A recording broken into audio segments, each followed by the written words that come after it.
मित्रों नमस्कार, आप देख रहे हैं मास इंडिया और मैं बीबू कुमार झा। इन दिनों प्रशांत किशोर लगातार आवाज उठा रहे हैं, निशाने पे लिए हैं बीजेपी के प्रदेश अध्यक्ष हैं दिलीप जायसवाल। दिलीप जायसवाल को कहा जा रहा है कि किशनगंज के मेडिकल कॉलेज जो है वो कब्जा कर लिए हैं। कब्जा कर लिए हैं कैसे?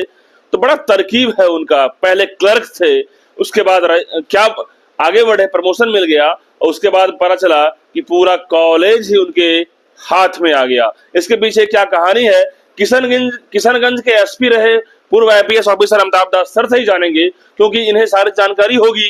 किशनगंज में एसपी भी रहे हैं और किशनगंज की हालात को और बड़े अच्छी तरीके से समझते हैं। सर से ही जानेंगे। सर, आजकल बड़े मामले सुर्खियों में है। दिलीप जायसवाल बीजेपी के प्रदेश अध्यक्ष हैं और कहते हैं नेशनल पार्टी बीजेपी है, और ऐसे में प्रशांत किशोर ने इन्हें रगड़ दिया है। नहीं, ये तो काम बहुत अच्छा किया है प्रशांत किशोर ने और जन स्वराज पार्टी ने कि उसने दिलीप जायसवाल को मतलब बेनकाब किया है, जो वरिष्ठ राम भक्त बन के घूमते थे। बताया है कि कितने बड़े तिकड़मी हैं और कितने बड़े माफिया हैं। देखिए, मैं 2000 से 2001 तक किशनगंज का एसपी रहा था। अभी भी मुझे याद है, उसमें तो दिलीप जायसवाल टुटपुजिया नेता था, लेकिन मेरी गाड़ी देख के ही रास्ता बदल देता था। उसके बाद अभी प्रदेश अध्यक्ष बन गए हैं दिलीप जायसवाल, और कुछ समय तक बिहार के राजस्व और भूमि सुधार मंत्री भी रहे थे।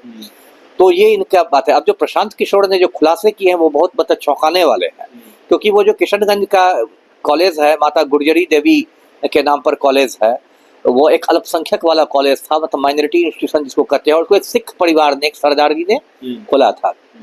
और उसी परिवार के लोगों ने भी इसका खुलासा किया है। उस परिवार की महिलाएं और लोग प्रशांत किशोर के साथ प्रेस कॉन्फ्रेंस में मौजूद थे और ट्रस्टी ये लोग थे उसमें जुड़े हुए। जी। और ये जो दिलीप जायसवाल है, ये उसी मतलब कॉलेज में किरानी हुआ करते थे, क्लर्क हुआ करते थे, नौकरी पे काम करते थे। इनका तिकड़म देखिए, इनके मतलब इनका कितना तिकड़मबाज आदमी है कि आज उसी कॉलेज पर इन्होंने कब्जा कर लिया है।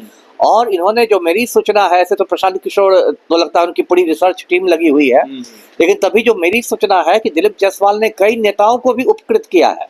मतलब उनके बेटे बेटियों को मतलब इस कॉलेज के द्वारा, मेडिकल कॉलेज के द्वारा डॉक्टर बना दिया गया है।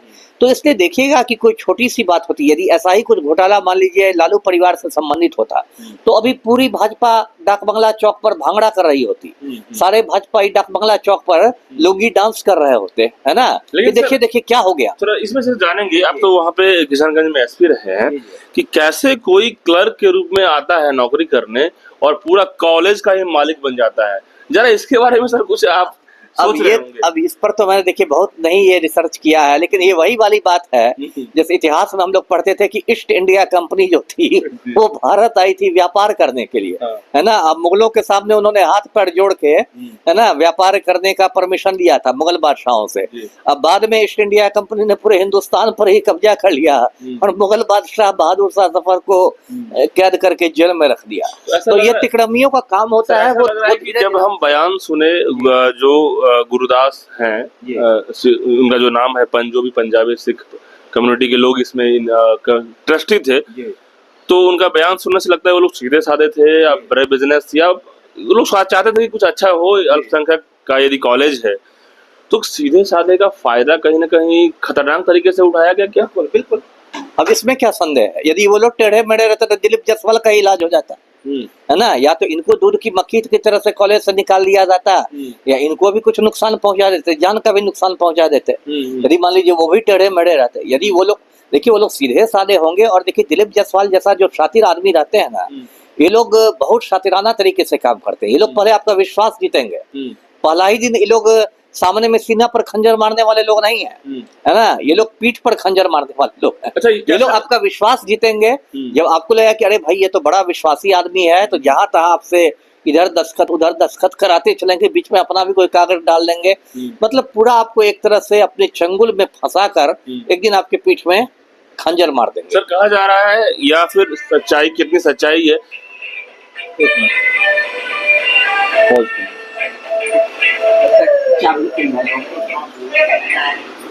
हो ना सर। ये भी सवाल उठ रहा है कि दिलीप जायसवाल क्या भू माफिया थे या रियली में थे? अब रियली, अब तो प्रशांत किशोर कह रहा है, और दिलीप जायसवाल ने, सबसे बड़ी बात है, अब तक इसका कोई मतलब खंडन नहीं दिया है, हाँ। एकदम मुंह में दही जमा के बैठे हुए हैं। तो इससे तो लगता है कि मतलब, और अब तो ऐसी ऐसी बातें आ रही हैं कि उनके परिवार के भी कई लोग उसमें ट्रस्ट में आ गए हैं, मतलब दिलीप जायसवाल के परिवार के लोग। अब बताइए, लोग भाजपाई लोग एकदम राहुल गांधी को लेके कितना परिवारवाद मतलब पर आक्रामक रहते हैं। जो ओरिजिनल लोग ट्रस्टी थे उस मेडिकल कॉलेज का, वो सब वो सब साइड हो गया और फिर ये सारे फैमिली उसमें, देखिए कितना कितना ये है। और उसके बाद दिलीप जायसवाल भाजपा में शामिल हो गए। लेकिन तो भाजपा नहीं खोल रहे हैं ना, दिलीप जायसवाल अभी तक क्लियर कट मुंह नहीं खोला है कि इस पर में हम क्या जवाब दें। वही वही असली बात तो वही है ना। मान लीजिए कि प्रशांत किशोर की टीम ने बहुत रिसर्च करके ये सब काम किए हैं। अब दिलीप जायसवाल सख्ते में आ गए हैं। सख्ते में इसलिए है क्योंकि ये किस मुंह से मानहानि का मुकदमा करेंगे। प्रशांत किशोर कोई कमजोर आदमी तो है नहीं, मानहानि का मुकदमा करेंगे तो उन्होंने कहा कि मैं सुप्रीम कोर्ट तक लड़ूंगा, है ना। जैसे अशोक चौधरी के बारे में प्रशांत किशोर ने कहा कि इन्होंने अपनी बेटी के लिए टिकट खरीदा लोजपा का। अशोक चौधरी ने कहा तो प्रशांत किशोर बोले कि कीजिए मानहानि का केस, मैं सुप्रीम कोर्ट तक लड़ूंगा। ये नहीं कर पाए, ये नहीं कर पाए। तो जब आपके पास सारे सबूत होंगे तो कोई क्या आपको मानहानि का केस करेगा। और लगातार हमलावर है प्रशांत मतलब किशोर। ऐसा स्थिति बन गया है असमंजस की दिलीप जायसवाल की, करे तो करे क्या, जाए तो जाए का।